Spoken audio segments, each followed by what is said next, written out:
On entend parfois parler de quelqu'un qui hérite, qui reçoit un héritage d'un grand-oncle ou d'une grande-tante. Et on se demande si un jour ça pourrait nous arriver, à nous aussi. La Bible dit que Dieu a prévu de créer une nouvelle terre et que ce sont les croyants qui l'hériteront.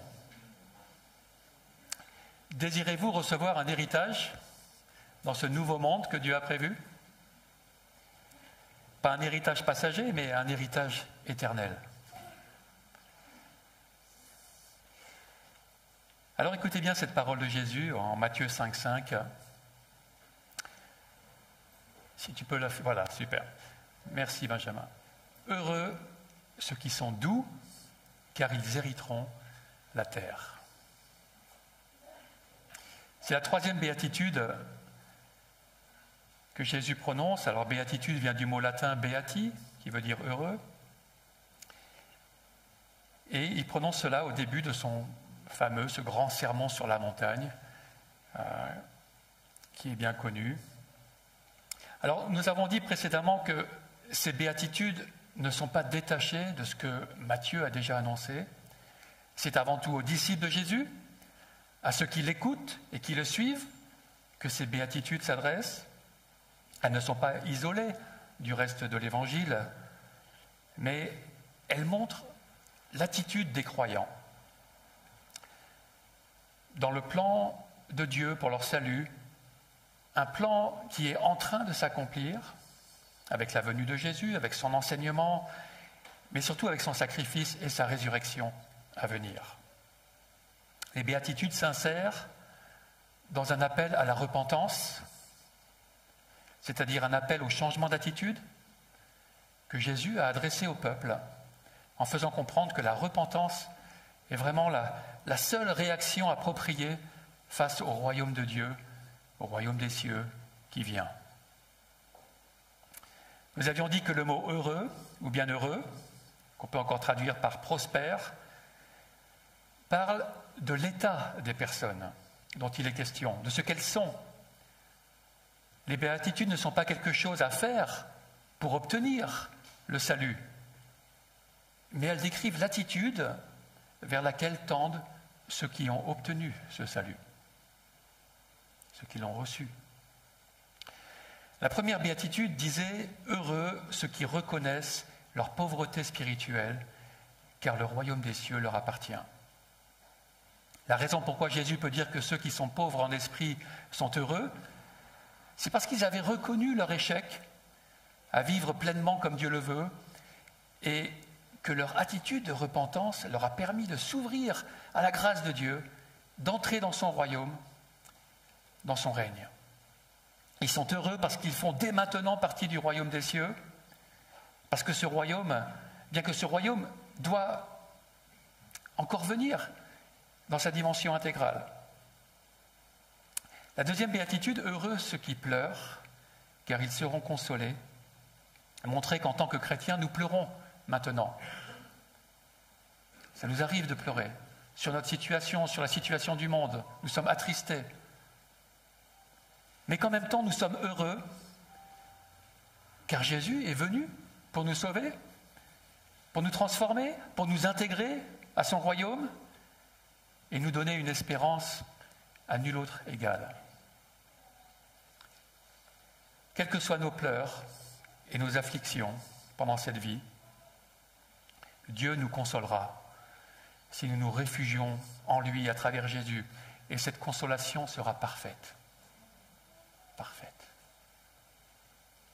Même si la promesse d'être consolé est au futur, ceux dont parle Jésus sont déjà heureux, même s'ils pleurent, même s'ils sont attristés. Nous avions dit que si on peut être heureux malgré la pauvreté, malgré les pleurs, c'est parce qu'il y a autre chose de présent, quelque chose de plus grand que ces afflictions. C'est que ces béatitudes sont dites au sein d'une histoire de Dieu, d'une histoire de l'humanité, une histoire qui est en mouvement. Cette dimension dynamique du mot « heureux » ressort bien ici à nouveau dans la traduction de Chouraki, qui le traduit par « en marche ». Et ce qui donne pour notre verset d'aujourd'hui, en marche, les humbles, oui, ils hériteront la terre. Nous verrons que le choix du mot humble à la place du mot doux est possible, mais les mots en marche montrent que les personnes concernées se dirigent vers une direction, que c'est un état présent, mais qui participe déjà à quelque chose de plus grand, mais qui doit pleinement se révéler plus tard. Nous avions aussi dit que Jésus présentait les béatitudes comme un paradoxe pour bousculer ses auditeurs, pour les faire réfléchir. Et que ce caractère paradoxal des béatitudes nous confirme qu'elles sont annoncées à partir de cette connaissance d'une réalité supérieure, d'une réalité spirituelle et d'une réalité qui est aussi eschatologique, c'est-à-dire qui concerne la fin des temps, ce que Dieu va faire advenir. Ces béatitudes sont annoncées en ayant en vue la finalité que Dieu a préparée. Et c'est donc aussi et surtout en fonction de leur résultat, un résultat éternel, que ces béatitudes sont annoncées. Nous avions enfin dit que Jésus incarnait lui-même celui qui est heureux dans ces béatitudes, que les béatitudes nous encouragent à marcher à sa suite, selon son modèle, et qu'elles sont quelque part la description du vrai disciple de Jésus. Heureux ceux qui sont doux, car ils hériteront la terre. Ce mot traduit par doux comporte plusieurs nuances que nous ne pouvons faire ressortir par un seul mot français, mais on est bien obligé. Il peut aussi, comme le fait Chouraki, être traduit par humble ou encore par débonnaire. C'est un mot qu'on ne prononce plus tellement aujourd'hui. Les doux, selon ce mot, sont ceux qui ne s'imposent pas sur les autres pour arriver à leur fin. Cette douceur est opposée à l'affirmation de soi-même aux dépens d'autrui. Elle est calme, elle ne répond pas avec violence. C'est la disposition d'esprit de ceux qui s'en remettent entièrement à Dieu pour tout ce qui se passe, qui acceptent ce que Dieu permet, même si parfois c'est très difficile. Mais ils se tournent vers lui pour les solutions. Ils se tournent vers lui dans cette espérance qu'il leur donne. Mais pas seulement ça, on va le voir.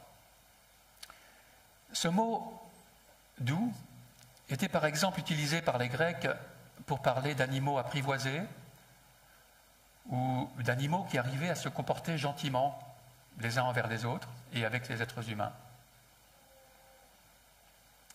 On peut penser à un cheval sauvage qui a été domestiqué. Il a accepté son cavalier, il est devenu obéissant, il est devenu doux et confiant. Les doux qui sont heureux pour Jésus sont ceux qui ont accepté cette domination de Dieu, mais d'une façon positive. Ce sont ceux qui sont entrés dans une relation de confiance avec lui. On pourrait dire qu'on a été domestiqué.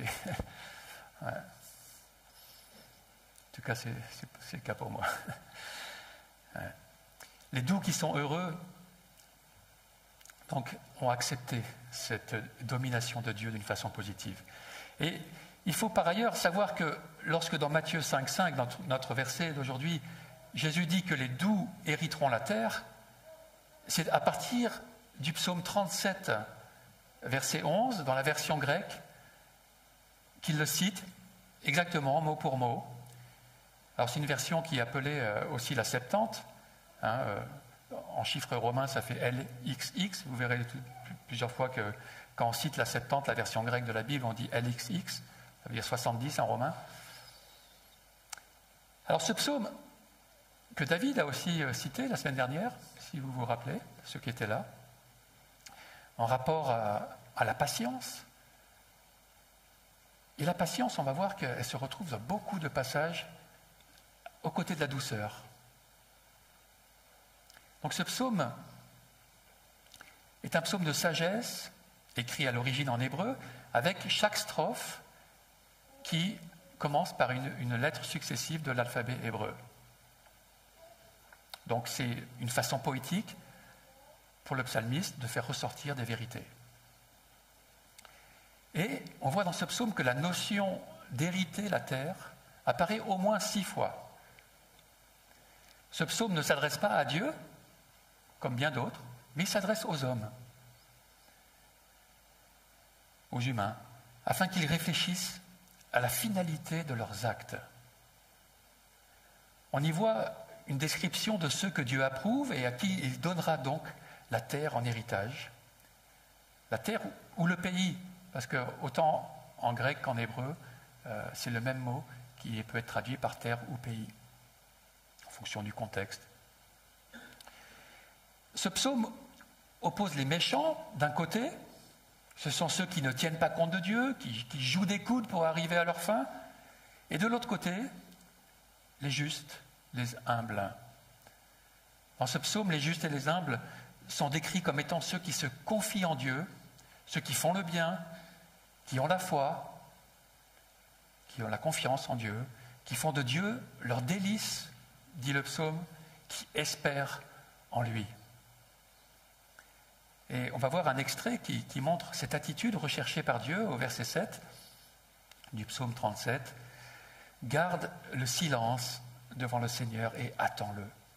Ne te fâche pas contre celui qui réussit dans ses voies, contre l'homme qui mène à bien ses intrigues.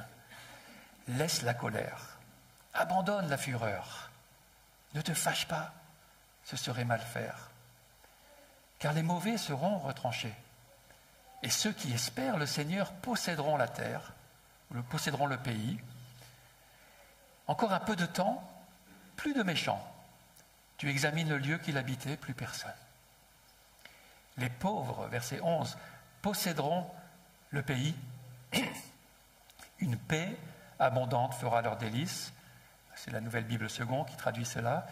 Et ce dernier verset, c'est celui qui est cité par Jésus, qui a été transmis à partir de la version grecque. Alors, est-ce que Jésus a cité directement la version grecque ? Je ne sais pas. En tout cas, quand l'évangéliste a choisi d'écrire son évangile en grec, eh bien, il a choisi ce texte à partir de la Septante. Et donc, c'est ce même verset 11 qui, en grec, est traduit par « les doux hériteront la terre et ils se délecteront dans la plénitude de la paix ». Au verset 22, on retrouve encore cette formule « posséderont le pays » ou « hériteront la terre ». Il est dit « car ceux qu'il bénit, ceux que Dieu bénit, posséderont le pays, et ceux qu'il maudit seront retranchés. » Les versets 29 et 34 affirment à nouveau cette promesse. Au verset 29, « Les justes posséderont le pays, et ils demeureront définitivement. » Verset 34, « Espère en l'Éternel, suis sa voie, et il t'élèvera pour que tu possèdes le pays, tandis que tu verras les méchants exterminés. » Quand Jésus dit cette béatitude, « Heureux ceux qui sont doux, car ils hériteront la terre », c'est donc en même temps un appel à suivre ces exhortations de ce psaume 37 qu'il cite, qu'il connaît bien. Des exhortations à s'en remettre à Dieu avec la confiance qu'il rétablira la justice. Et c'est en même temps une réaffirmation que ceux qui vivent ainsi sont sur la bonne voie, une voie qui plaît à Dieu. Même dans le Nouveau Testament. D'autant plus même, on pourrait dire. Maintenant, nous allons voir des exemples concrets de personnes qui ont incarné cette douceur, des personnes qui ont été douces. Et nous verrons dans un deuxième temps comment nous-mêmes, chacun d'entre nous, sommes appelés à vivre cette douceur. On retrouve cet adjectif doux attribué en particulier à 2 personnes dans la version grecque de l'Ancien Testament. Est-ce que vous savez lesquelles sont-elles ? 2 personnes.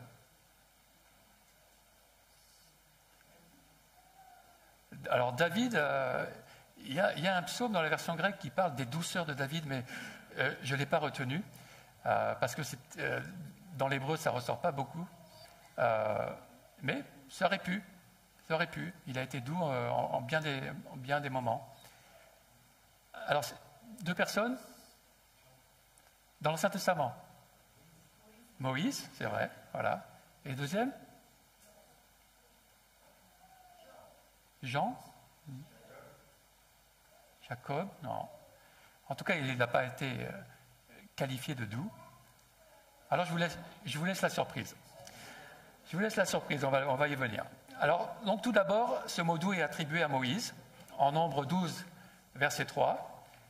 Donc, Nombre 12, verset 3, il est dit dans les Septante, « Or, l'homme Moïse était très doux, plus que tous les hommes vivant sur terre. » Dans quel contexte cela a-t-il été dit? La sœur et le frère aîné de Moïse, Myriam et Aaron, étaient quelque part jaloux de sa prééminence. C'était le petit Moïse pour eux. Mais là, il prend la tête du peuple. Et puis, il ne comprenait pas ses choix. Il était différent, Moïse, un peu quand même. Mais ils n'appréciaient pas le fait que ce soit lui qui soit au-dessus, comme ça, et ils commencent à le critiquer. Faire attention à nos critiques. Pourquoi on critique?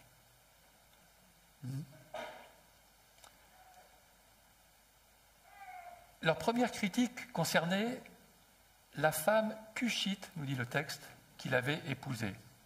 C'est probablement une femme éthiopienne, on dit que les Cushites sont les Éthiopiens.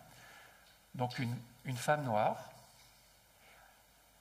En général, avec les mots dans l'hébreu, je crois aussi le grec, il semblerait qu'il y ait aussi la notion d'une grande beauté. La critique ne semble pas porter sur le fait qu'il pourrait s'agir de la deuxième femme de Moïse. On ne sait pas, en fin de compte, si sa première femme, Séphora, qui était déjà une étrangère, si elle était décédée ou pas, ou même s'il s'agit de la même femme. Mais de toute façon, à l'époque, il était courant pour les gens importants d'avoir plusieurs épouses, d'être polygame, comme ça se fait encore dans certains pays.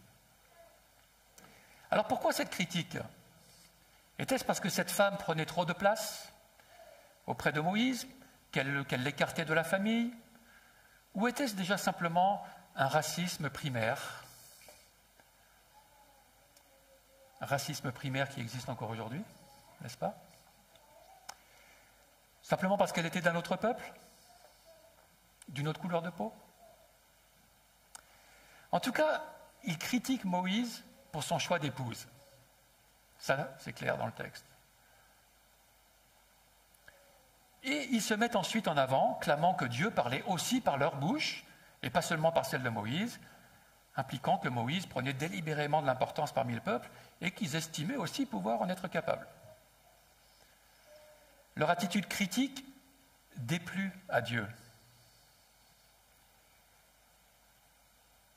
qu'il leur confirma qu'il se révélait bien d'une façon particulière à Moïse, qu'il appelle son serviteur, et Dieu frappa Myriam d'une maladie de la peau, une sorte de lèpre blanche.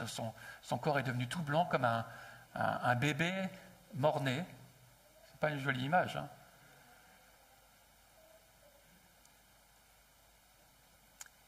Mais cela pour que son péché soit révélé aux yeux de tous.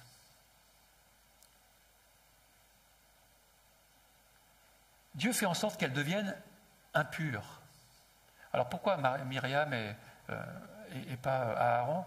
Il semblerait que, comme elle est mentionnée avant, que c'était peut-être elle qui était leader dans ce projet, ou alors peut-être que Aaron, en tant que grand prêtre, il ne pouvait pas devenir impur, sinon il ne pouvait pas exercer son ministère. Le texte ne nous le dit pas. En tout cas, Myriam devient impure. Elle doit être exclue du camp pendant 7 jours. Par contre, pas la femme étrangère de Moïse, qui est en quelque sorte approuvée par Dieu. Mais c'est là que l'attitude de Moïse est intéressante. Il ne va pas tenir rigueur à Myriam. Il ne va pas tenir rigueur à Myriam et ses critiques envers lui. Il va intercéder pour que Dieu la guérisse, que Dieu lui pardonne. Et Dieu va approuver, il la guérira, après avoir dit à Moïse qu'elle méritait cette honte qu'elle a reçue. Dans le texte hébreu, l'attitude de Moïse qu'il prend sur lui est généralement qualifiée de humble. Et le texte hébreu double le terme pour en faire un superlatif. Et littéralement, nous avons « Or, l'homme Moïse, humble, humble, beaucoup ». Et ce mot traduit par « humble », qui est notre mot traduit par « doux » dans le grec, comporte aussi en hébreu les notions de patience, de pauvreté, d'oppression, d'affliction, et des notions qu'on retrouve d'ailleurs dans les différentes béatitudes de Jésus. Ce sont toutes ces notions à la fois que la version grecque a essayé de faire ressortir par ce mot « doux ». Moïse n'a pas répondu aux critiques contre lui, mais c'est Dieu qui l'a fait. Moïse n'a pas cherché à se justifier, mais Dieu a veillé à ce qu'il le soit. Car Dieu abaisse les orgueilleux, mais il élève les humbles. Prenons exemple sur Moïse lorsqu'on nous critique. Que la critique soit justifiée ou pas. Prenons sur nous, intercédons pour la personne qui nous critique. Laissons à Dieu le soin de nous justifier ou pas, et il approuvera notre attitude. La deuxième personne à qui le mot « doux » est attribué dans l'Ancien Testament grec, c'est justement celui qui est annoncé comme un prophète comme Moïse par Dieu, que Dieu susciterait en son temps. Et on le voit dans la prophétie de Zacharie 9,9, dans la version grecque.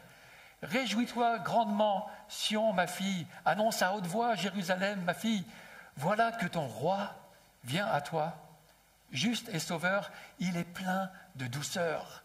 Il est monté sur un âne, sur un ânon, petit de l'ânesse. » Vous connaissez bien cette prophétie. On la retrouve attribuée à l'arrivée de Jésus-Christ à Jérusalem dans notre évangile de Matthieu, chapitre 21, verset 4. « Or ceci arriva afin que s'accomplisse ce que le prophète avait annoncé. Dit à la fille de Sion, voici ton roi qui vient à toi plein de douceur, monté sur un âne, sur un ânon, le petit d'une ânesse. » C'est Jésus. C'est le Messie qui était annoncé dans l'Ancien Testament, cette deuxième personne avec ce mot de douceur. Nous l'avons dit, Jésus est celui qui incarne au plus haut point les béatitudes qu'il prononce. Il a beau être le roi éternel de l'univers, il vient avec humilité et douceur. Il ne vient pas s'imposer avec force sur les humains.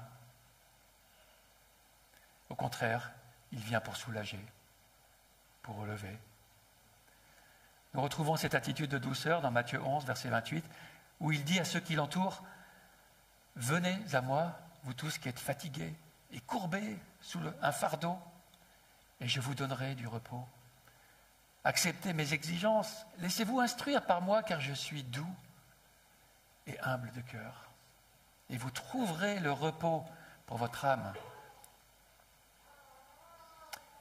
Jésus apporte un enseignement exigeant, c'est vrai, mais c'est pour sauver, c'est pour délivrer. Son but est notre bien ultime dans une relation restaurée avec lui et avec les autres. Il nous apporte le vrai repos. Permettez-moi au passage de relever que doux ne veut pas dire mou. Autant Moïse que Jésus sont des personnes qui savaient faire face aux pressions les plus grandes, des personnes qui savaient se positionner avec autorité. Mais ils savaient faire preuve de douceur envers leurs semblables, ainsi que sous la conduite de Dieu. Jésus est ainsi caractérisé par la douceur dans la deuxième lettre de Paul aux Corinthiens. Paul leur fait comprendre que la douceur de Christ ne veut pas dire qu'il laisse tout passer, mais qu'elle est aussi pleine de hardiesse et de fermeté lorsqu'il s'agit de traiter le péché. Paul leur dit en 2 Corinthiens 10:1, « Moi, Paul, je vous adresse un appel par la douceur et la bonté de Christ. Christ est venu avec la douceur d'un chirurgien pour sauver, pour délivrer du péché. Il n'est pas venu mettre un pansement sur les péchés, mais il est venu pour l'extirper. Sa douceur ne minimise pas le péché. À nous maintenant. Comment sommes-nous appelés à vivre cette douceur dans notre vie de tous les jours? En plus du psaume 37, que je vous invite à relire dans la semaine, que nous avons vu tout à l'heure, plusieurs textes nous montrent que Dieu attend de nous cette attitude de douceur, qu'il apprécie tant, car c'est une attitude qui correspond à ce qu'il est lui-même. Les chrétiens sont tous appelés à vivre cette douceur. Cela commence par notre attitude envers Dieu et envers sa parole. Jacques dit au premier chapitre de sa lettre, verset 21, « Accueillez avec douceur la parole qui a été plantée en vous et qui peut sauver votre âme. » Comme une graine, la parole de Dieu a besoin d'une bonne terre pour se développer. Une terre meuble qui ne résiste pas à la croissance en profondeur et en hauteur de la plante. Quelle est notre attitude fondamentale envers la parole de Dieu? La laissons-nous nous changer ou y résistons-nous? Il peut y avoir un combat en nous par rapport à la parole de Dieu. Comment l'accueille-t-on?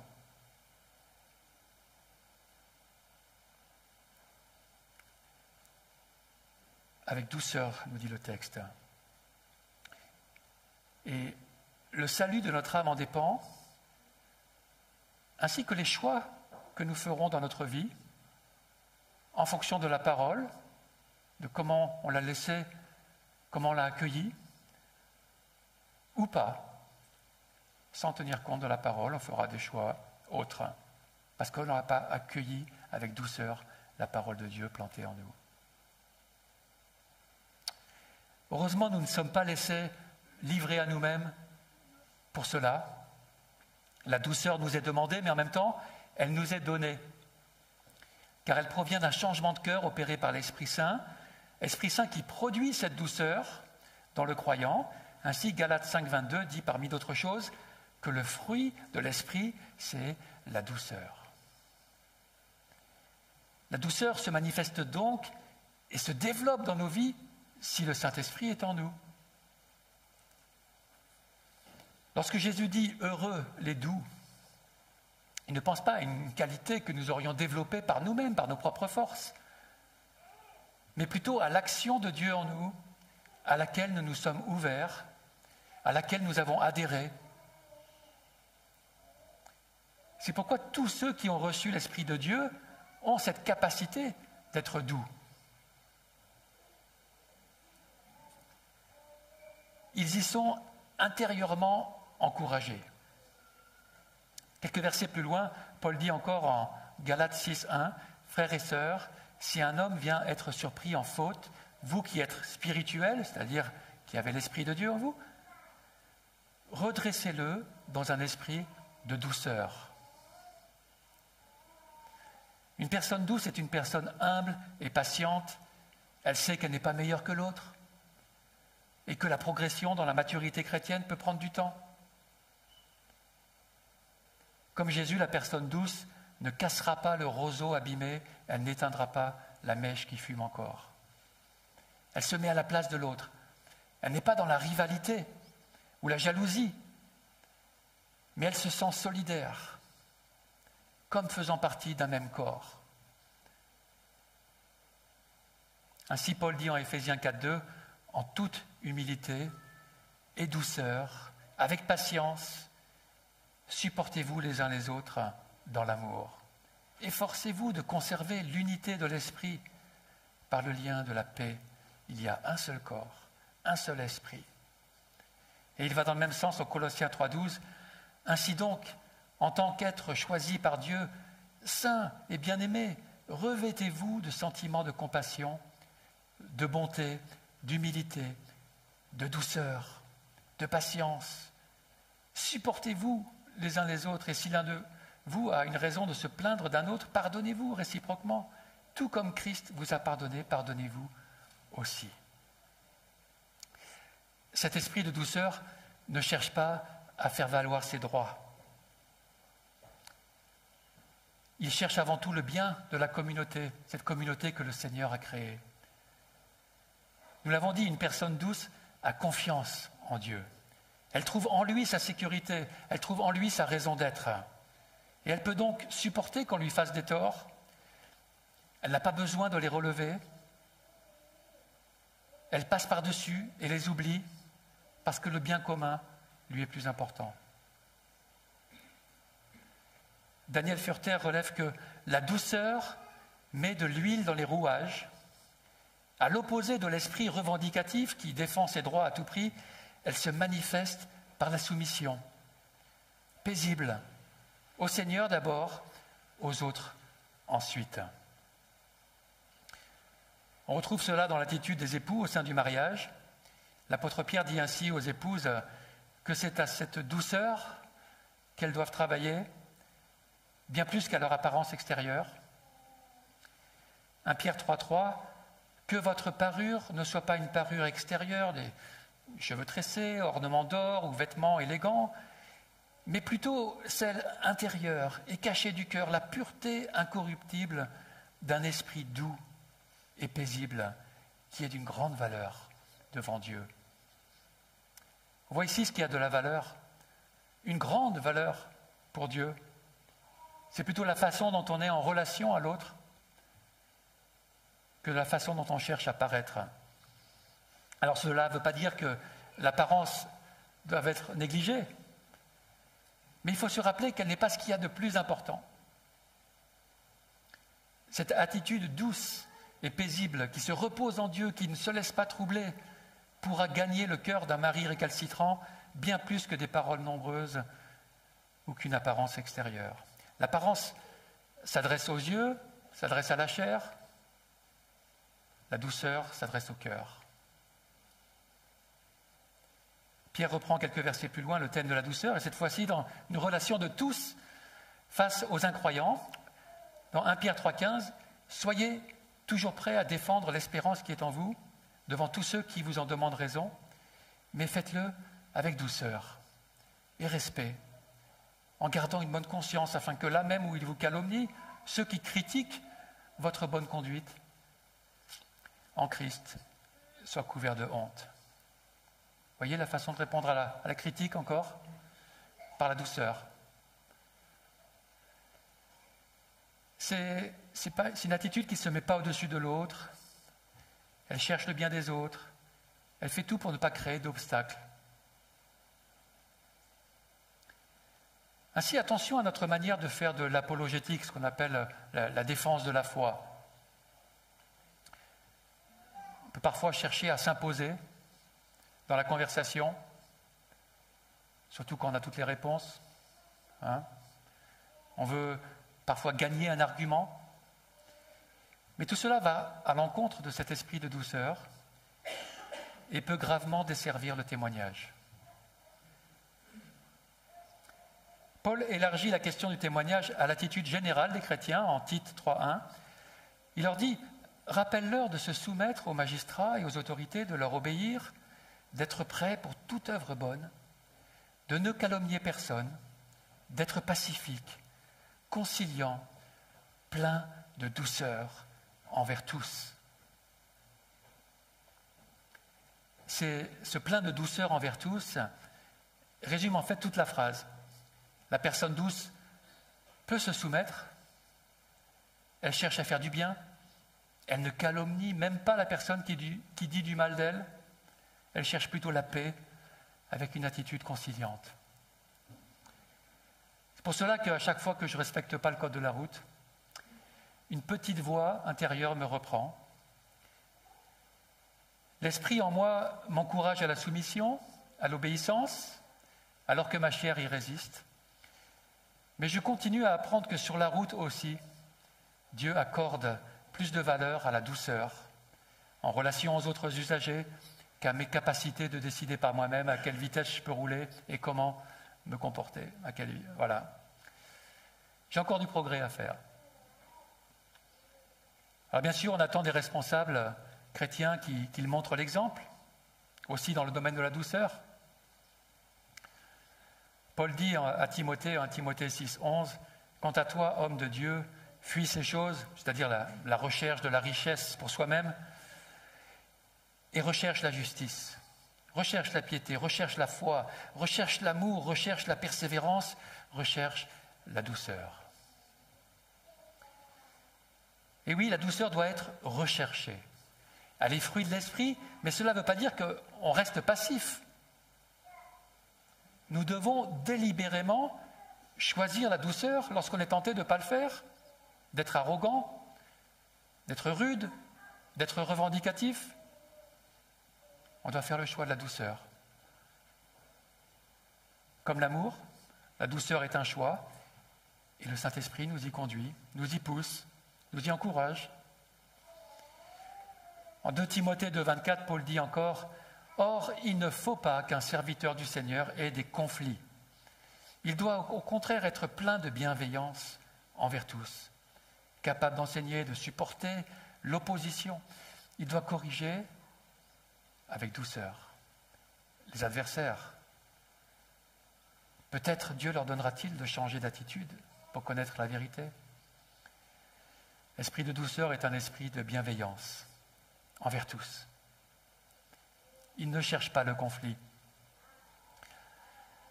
Mais là aussi, il ne faudrait pas se méprendre sur la douceur comme si elle ne savait pas combattre pour la foi ou affirmer la vérité. De même que dans le témoignage, on doit être prêt à défendre notre espérance, mais avec douceur. Ici, il est question de supporter l'opposition et de savoir corriger ou instruire les adversaires. Comme c'était le cas pour Jésus, qui savait dire la vérité aux grands, aux petits, mais parfois, même parfois avec véhémence. Lui qui savait chasser les marchands du temple parce qu'ils n'étaient pas à leur place. Le chrétien doit savoir se positionner et défendre la vérité, mais toujours avec cette douceur de celui qui est prêt à pardonner, de celui qui cherche le bien de l'autre, qui est soumis à Dieu, qui s'en remet à Dieu. Et là encore, Jésus est notre exemple suprême de celui qui prend sur lui pour le bien de l'autre et de la communauté. Il a pris sur lui tous nos péchés pour qu'il ne nous soit plus reproché, pour que nous puissions avancer vers quelque chose de nouveau, dans une nouvelle vie de communion avec lui, de communion avec son peuple, jusque dans la nouvelle terre. Sans Jésus qui a pris sur lui, ça serait impossible pour nous. Pour conclure, nous comprenons donc que la douceur n'est pas une option pour le chrétien. Nous apprenons à la vivre dès maintenant parce qu'elle a une grande valeur pour Dieu, parce que l'Esprit de Dieu veut la développer en nous et qu'elle doit habiter toutes nos relations dans le corps de Christ. Ainsi, les doux sont heureux, car Dieu leur donnera ce qu'ils n'ont pas cherché à prendre par eux-mêmes. Ils hériteront la terre. C'est une formule qui allait bien sûr à l'encontre de la pensée courante de l'époque et même aujourd'hui. Dans le monde, ce sont ceux qui usent de la force et du pouvoir, qui s'emparent de la terre. Cela est vrai pour un temps, mais les doux, ils savent que c'est Dieu qui aura le dernier mot. S'ils peuvent demeurer doux, c'est qu'ils savent que la justice de Dieu prévaudra. Ils savent qu'il a la puissance d'accomplir ses promesses. Et cette promesse ultime est de créer cette nouvelle terre où la justice habitera, où plus aucun mal ne se fera, car ce seront les doux qui l'auront hérité. qu'ils l'auront reçu du Dieu d'amour. Heureux les doux, car ils hériteront la terre. Alléluia. Seigneur, on veut te louer pour cette promesse. Tu sais bien comment c'est de vivre dans ce monde où on a l'impression que les méchants l'emportent, que les méchants, que ceux qui abusent des autres réussissent bien souvent. Mais tu nous fais comprendre que c'est pour un temps, que tu n'es pas aveugle à tout cela, mais que tu as un plan bienveillant, un plan de salut qui est prêt à accueillir même le méchant, pour qu'il change d'attitude, qu'il devienne doux, comme Jésus. Cette douceur si riche, si profonde, qui se confie en toi, qui attend tout de toi, qui sait se reposer en toi.